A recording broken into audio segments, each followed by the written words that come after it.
Hi guys, my name is cdog, and today I'm going out to Beast vs Goliath then. Death Battle by Death Battle. If you want to see more, please subscribe. Let's do this.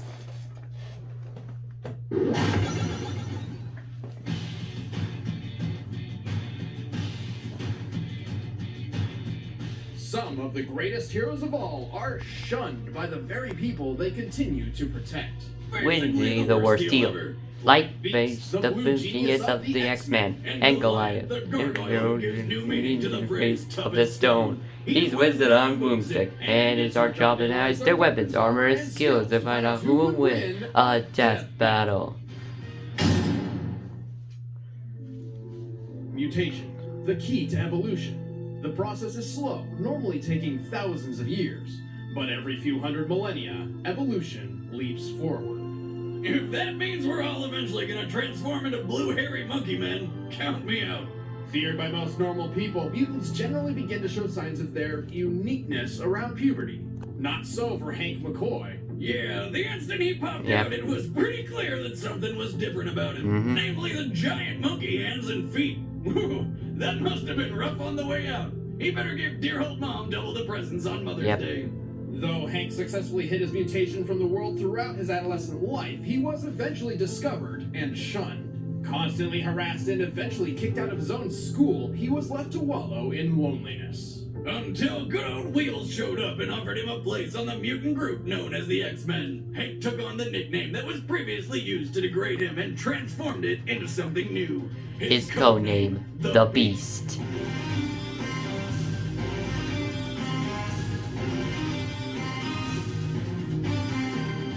As an X-Man, Beast became an integral member of this uncanny team. His superhuman strength, speed, and durability let him go toe-to-toe with baddies like the immovable Blob and Kraven the Hunter. But Beast was a genius, like yours truly, and quickly completed his doctoral studies. Eventually leaving the X-Men, he became a leading researcher in mutant genetics. Desperate to cure the mutant phenomenon, Beast developed a serum which he theorized would temporarily counteract the mutated genes in his body. Which did the opposite. Poor guy, now he truly was a beast. His transformation wasn't all bad though. Fuzzy Beast could now lift over 10 tons, run over 40 miles per hour, and jump over 25 feet in the air. He also had a wicked healing factor which made him essentially bulletproof. But this was nerfed dramatically from healing instantaneously to over a couple of hours when Quasimodo's experiments turned him blue. For a scientific genius, he never did quite figure out how to turn back to his old self. I mean, he's been able to turn into a Catman, a Horseman, Blue Kelsey Grammer, and even Sasquatch. Wait, what? Somehow, he always ends up as his Is he a shapeshifter? Now unable to hide in plain sight, Beast had little choice but to return to the X-Men as a teacher and a leader. As my research makes evident, it is possible to enhance the intelligence of mollusca cephalopoda, such as the squid, to the same level as that of the average human. Even a little above average. I'm afraid I must leave early, so I'll hand you over to my new teaching assistant, Mr. Cephalopod. Which this one will surprise you. The squid it's smart, guys. Yep, the squid can talk, guys. He's also a ridiculously strong fighter. He has survived hits from the Juggernaut, smashed open a tank with his bare fists, hit the ground with a punch so hard he created an earth-shattering shockwave, and lifted a solid gold oak tree. Like the Minecraft foot of gold weighs approximately 1 ton. Gold, it can 1 ton. The diameter of the tree to Hank's height, it's reasonable to believe that this golden tree weighs at least 60 tons. Which or boosted. a ton to be precise. Yes. Despite his athletic skill and enormous strength, Beast is a pacifist, preferring diplomacy over fisticuffs. He is rarely eager to enter a fight. In combat, he usually relies on his teammates to throw punches while he holds back to come up with game-winning strategies using his brilliant mind. Like the time he figured out how to use Juggernaut's own bulk against him. As Archimedes said when he discovered the principle of displacement, Eureka. But when he gets angry, he'll enter a rage which makes him so uncontrollably fierce, he's a danger even to his closest friends. Literally unleashing the beast within. Beast's monstrous appearance remained a permanent part of his life. He was never truly accepted by society, and even had to leave the woman he loved for fear she would become a target of mutant haters. But if he could have his way, he would spend his days hanging from the ceiling with a the next cup of tea, reading Shakespeare. But we don't always get what we No. want, so he'll have to settle for kicking ass. With faint heart, averted feet, and many a tear, in our opposite path to persevere. A minor poet for a minor obstacle. Alright, now that's Beast, now for Goliath then. 1,000 years ago, superstition and the sword ruled. It was a time of darkness. It was a world of fear. It was the age of gargoyles. And badass cartoon intros. Yep. Stone by day, warriors by night, gargoyles used to be common throughout the world. Like the stone statues they inspired, gargoyles were known as protectors. Guarding their home and those inside was always their top priority. It's not every day your garden statue is also your top-billed bodyguard. Otherwise, I'd have a shitload more lawn gnomes. In the year 994 AD, a clan of gargoyles formed a symbiotic relationship with the humans of a Scottish castle. Using their superhuman strength, keen senses, and warrior spirit, the gargoyles defended the castle from invaders at night. In return, their human allies would watch over them during the day when they are most vulnerable, as gargoyles turn to solid stone in daylight. The gargoyles were led by Goliath, a creature with a voice so sexy it makes humans turn to stone, if you know what I'm saying. You're trespassing. Unfortunately, due to their beastly appearance, Goliath's clan eventually faced unjust prejudice from the very humans under their protection. We are most seriously displeased to allow beasts in the dining hall. These are unnatural creatures. No good can come from associating with them. If that wasn't bad enough, Goliath was betrayed by his closest human friend, causing nearly his entire clan to be smashed to bits. Then the few that did survive were magically sealed in stone forever by a misinformed wizard. Talk about a shitty Monday. Sealed in stone forever, or until one very specific, seemingly impossible criteria was met. The terms of the spell were that they would sleep until the castle rises above the clouds. And when he says above the clouds, he means it literally. So, stone they remained for 1,000 years until in 1994. Some billionaire with a name that sounds like an antidepressant just happened to be crazy enough to try something. Yep.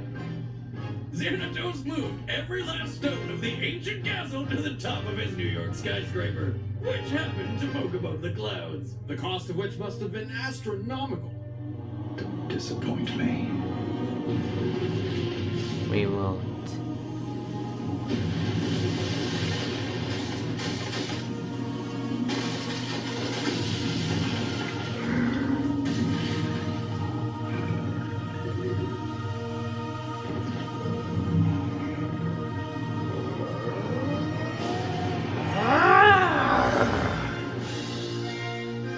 Was broken. The gargoyles awoke once again, and Goliath was tasked with leading his clan into the modern world.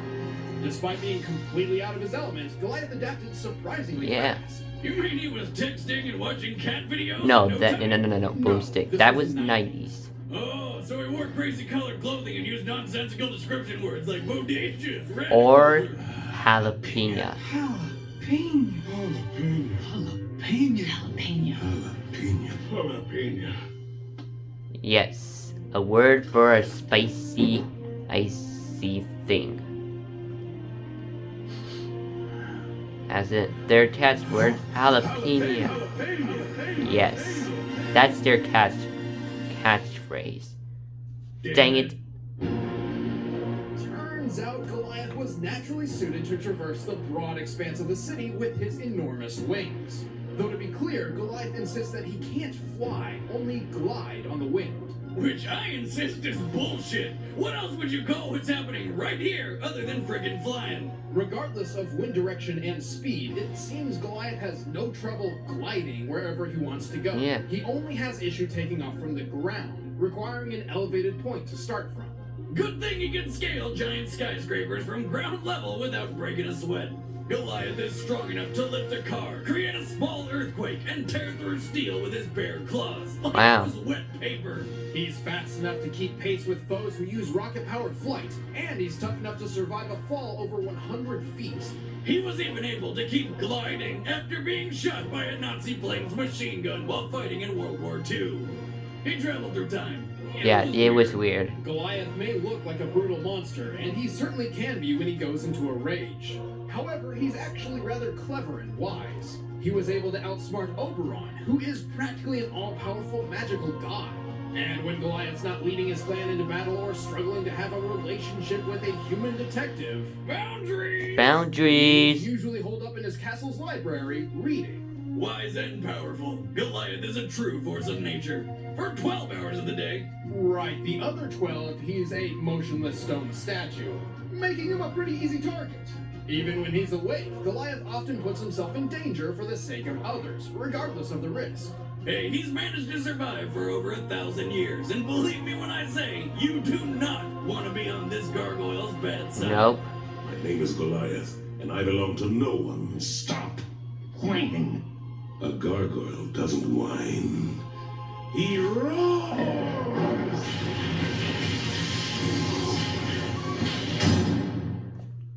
Alright, the bets are set. Let's end this debate once and for all. It's time For a death battle! Boom! I want Goliath to win.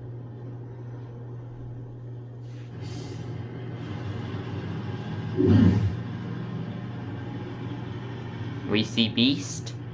And now that the night has done, it's time for the gargoyles to come out. Roar!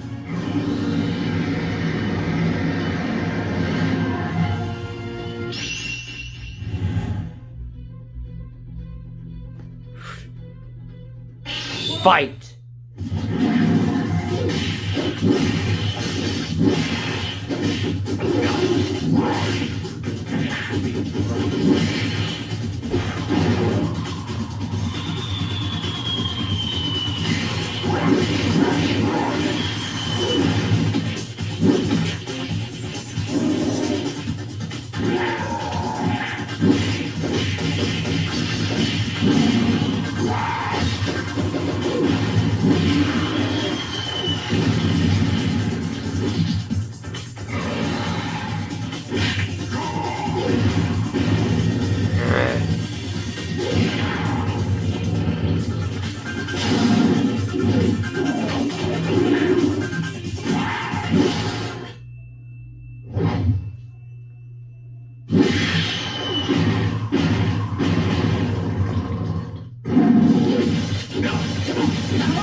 Yeah! Goliath then wins! on 90s cartoons.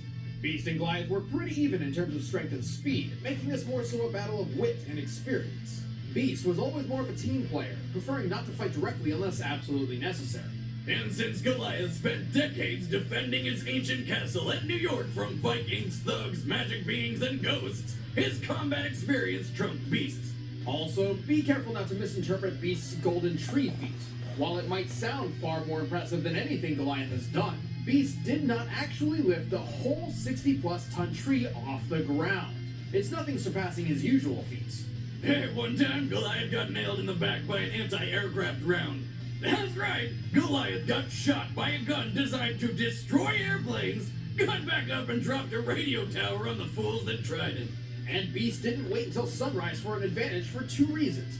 One, he didn't know what would happen because gargoyles in his universe don't share the stone by day rule.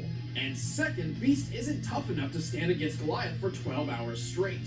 Finally, Beast has fought somebody similar to Goliath named the Griffin, and only survived the fight due to his fellow X-Men Angel's help.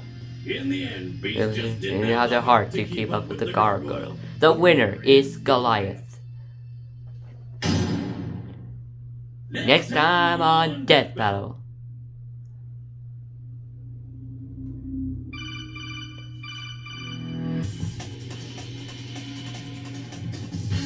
Snake.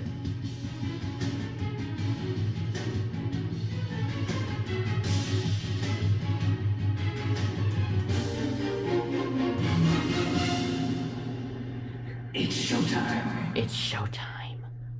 Hey guys, thanks for watching. I'm Ben, I play Wiz. And I'm Chad, and I play Boomstick. And Next time on Death Battle Solid Snake. We've had Snake requested over and over and over again for years, and actually a few different possible matchups. But if you guys want to see who he's fighting, make sure you go follow us on our social media. So that's @ScrewAttack on Twitter or Facebook.com/officialSA, because we'll be announcing his combatant very soon. But in the meantime, be sure to check out the latest Game Over Thinker and the latest Desk of Death Battle, which is all about how Tony Stark's brain tumor once saved the world. It's absolutely ridiculous. You need to go watch it. Thank you guys so much for watching Death Battle. We hope you enjoyed the episode. If you did, make sure you click like, subscribe, and tell your friends about it. And we'll see you guys next time. Later. Bye.